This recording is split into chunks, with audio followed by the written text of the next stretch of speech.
All right, good afternoon. Thank you everyone for coming here on short notice. Today, a CSPD canine was gravely injured while attempting to take a barricaded suspect into custody in the 7400 block of Gorgeted Quell Grove. This afternoon, we're going to get an update and details on the case. We'll be hearing first from Colorado Springs Police Chief Adrian Vasquez, A-D-R-I-A-N-V-A-S-Q-U-E-Z.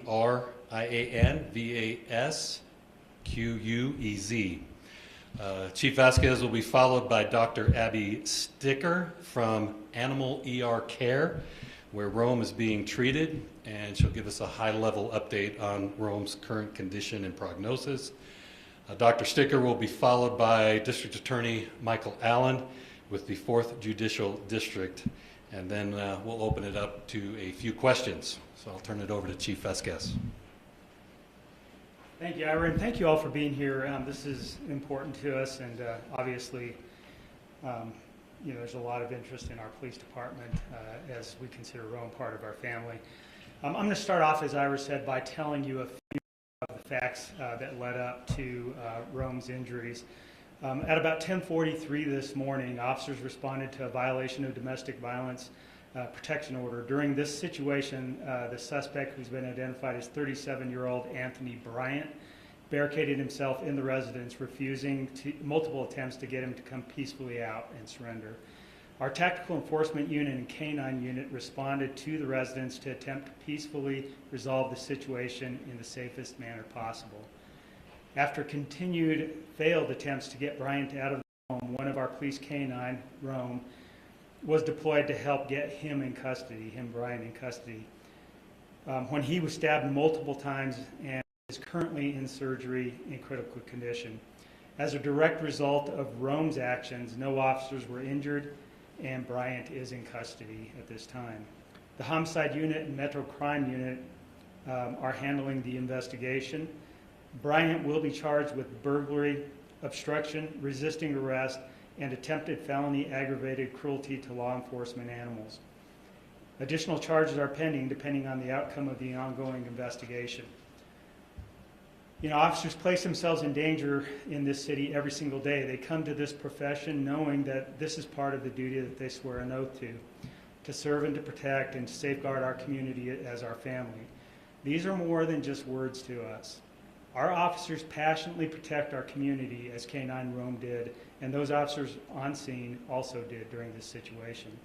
Officers who are part of the K9 team develop a special bond with their K9. They aren't just a partner, they're buddies. They truly become buddies. I had a K9, they're with you so much, so often, 24 hours a day, 7 days a week. They become part of his family, and they're part of the CSPD family. My heart goes out to our officer, who I'm not going to name at this time.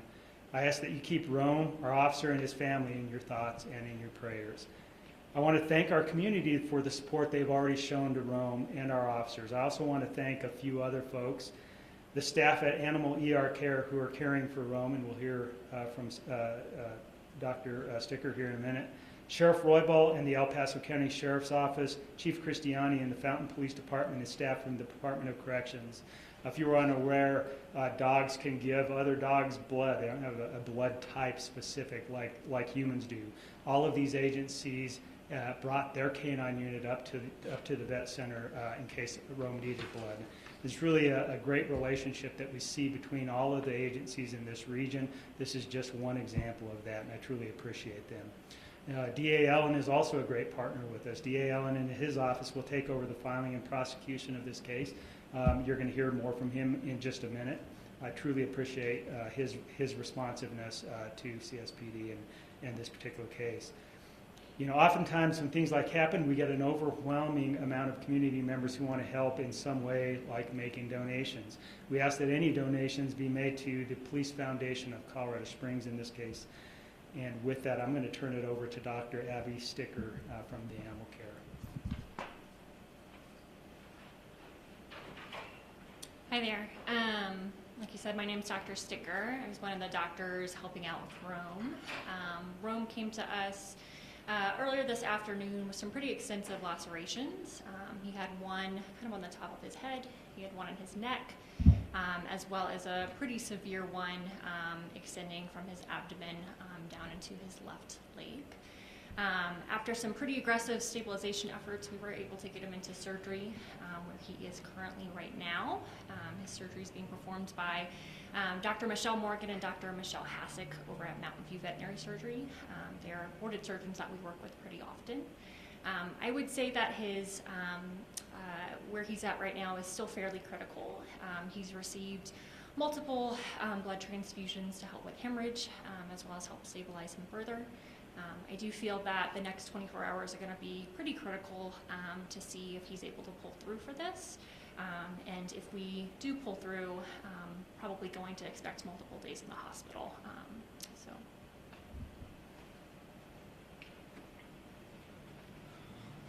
Hi everyone, thank you again for being here. As the chief said, this is never a situation that you want to be called on and to learn about. I think it's important to note, and the chief noted it, October is Domestic Violence Awareness Month, and this incident stems from a domestic violence suspected incident. We know that domestic violence is endemic to society. It does not discriminate. It exists in all aspects of society, and the impacts can be far-ranging. And in this case, it's really unfortunate and sad that it happens to be a canine police companion, working dog, that responded with the police officers to a dynamic situation and received, as you just heard, some pretty devastating injuries.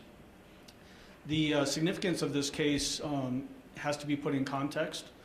Back in 2023 in Jefferson County, Colorado, a sheriff's deputy responded to a similarly dynamic situation with his dog, Graffiti.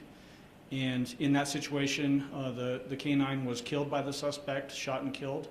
And that led to law changes that just went into effect and was signed into law in 2024 that elevates the level of offense for aggravated cruelty to animals when it's a law enforcement officer's dog. And so under the law today, if Rome doesn't make it, this suspect could face a Class 4 felony with prison time associated with a Class 4 felony. Obviously, all charges are merely allegations. It's important for me to always mention that. All defendants facing charges are presumed innocent until proven guilty beyond a reasonable doubt. But I want to echo another thing that Chief Vasquez said, and that is the partnerships that we have here in the 4th Judicial District. We have fantastic relationships with CSPD, and our hearts go out to the officer that's affected here, and obviously Rome, who is fighting for his life over at the Emergency Veterinarian Hospital.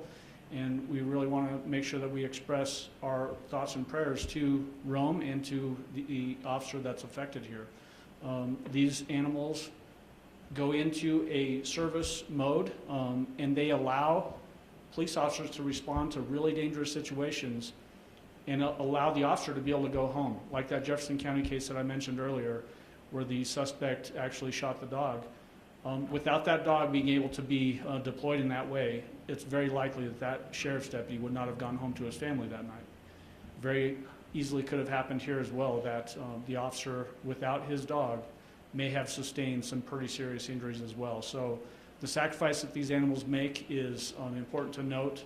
Again, it's important to note that this was likely a domestic violence incident that they were responding to, and our hearts go out to CSPD family and to the officer infected here. Thank you. All right, thank you, DA Allen. We'll open it up to a few questions. We'll see if we can get answered for you. How long has Rome been with CSPD? So I know that Rome is one of our newer canine officers. I don't know that I have the exact amount of time, but I can get that for you. Was it the suspect's home that the incident happened on, or was that a victim's home? At this time, that's still kind of part of the investigation, the exact details of that. Was anyone else?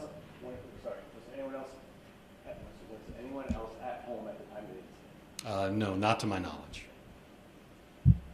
And it sounds like the canine was stabbed. I'll say stabbed. I don't know the right word. 3 times. Head, neck, and then side. I would say it's hard for me to confirm that just because I wasn't there for it. What I know is the extent of what I saw when he came in, where he had a large laceration to his head his neck, and then a large one in his abdomen. Yeah. So 3 wounds. The best 3 case. wounds that we can identify right now. I did want to mention, because I forgot to in my last statement, unfortunately he is going to lose his left hind limb. They are removing it during surgery because of the extensive injury from that laceration to that as well. And I know you guys were talking about the law in place, but does that law only go into effect with the suspect's felony charges if the dog passes? Like, if the dog survives, he won't face any additional charges? So, it's the question is the change in the law, how it affects this situation, depending on if Rome passes or survives. All of that's going to be taken into consideration when we look at charges. Based on what I know about the investigation now, it's highly likely that the suspect will face felony charges. What exactly those are at this point is hard to determine until we see the total investigation. You can always have attempted felonies too. So even if it's an attempted aggravated cruelty to animals, that's still a felony offense too. Was the domestic violence victim injured as well? No. That's not, the information I have right now is that there were no other individuals were injured through the course of this. I know you've said that, but also, does that mean that they, did they like charge the police at all? Like, did they attempt to injure the police, or the dog just got to the... Yeah, so Canine Rome made contact with the suspect, and I'll give you a time here on my timeline, at about 1:15 is where this incident had gone, and it took officers about another 15 minutes to get the suspect into custody. The release mentioned some other taser and a chemical agent being used after the fact. Is it typical for a canine unit to be deployed before those types of things, or is this special considering the circumstances? Yeah, and if the chief wants to speak any more to this, but what I can tell you is obviously, we take every step and precaution we can to de-escalate these situations when someone is refusing to be cooperative with lawful commands. So, oftentimes when we let them know that a canine is going to be released, that is an excellent de-escalation tool, and that's something that we're going to use before we go to anything like a 40 millimeter OC round or a taser, kind of in terms of steps of escalating the use of force. So that's why our canines are such valuable partners, is because, a lot of times people understand they don't really want to tangle with one of our canines when they get in there to work, but that is definitely a step that we'll take before we have to go to those next steps in terms of use of force. Boss, anything else? Yeah, so I don't want to speak too much about the specific facts of this situation just because it is an ongoing investigation. What I will say is that every single situation is fluid and different. Officers are trained to determine based on what they're seeing, what they're encountering, on which tool to use, whether it's a taser, OC spray, some of the things that Ira mentioned, or a canine. I just don't want to go into too much detail on this particular incident for the investigation. I know in the past the department has asked for grants to supply vests for the dogs. Was Rome wearing a vest during the time of the incident, and is that still an ongoing need? Yeah, so the question is, was Canine Rome wearing a stab-proof vest at the time of the contact? I don't have that information right now, but I can try and get it for you, or here's Chief. So when those vests are donated to us, but a canine has to be 20 months old to receive the vest, and the reason for that is they're still growing. So you want the vest to fit them appropriately. Canine Rome is actually only 18 months. So he would have received his vest in 2 months. In this particular case, he's just a little bit too young to do that. Vested Interest is the group that does provide those vests for our canine, and the rest of them do have them. He was just a little too young for that.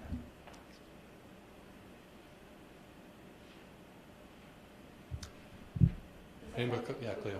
Was it, did police know the suspect had any other weapons, or was, I guess it's, there was a stab, was it just a knife, what was kind of the situation? Yeah, I don't have the details on that, and again, that'll be part of what we're working to figure out right now through our investigation. Okay, well, that'll do it.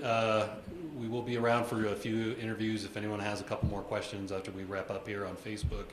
And as we get more updates on Canine Rome's information and updates on his condition, we'll be releasing it on our social media pages. Thank you, everybody.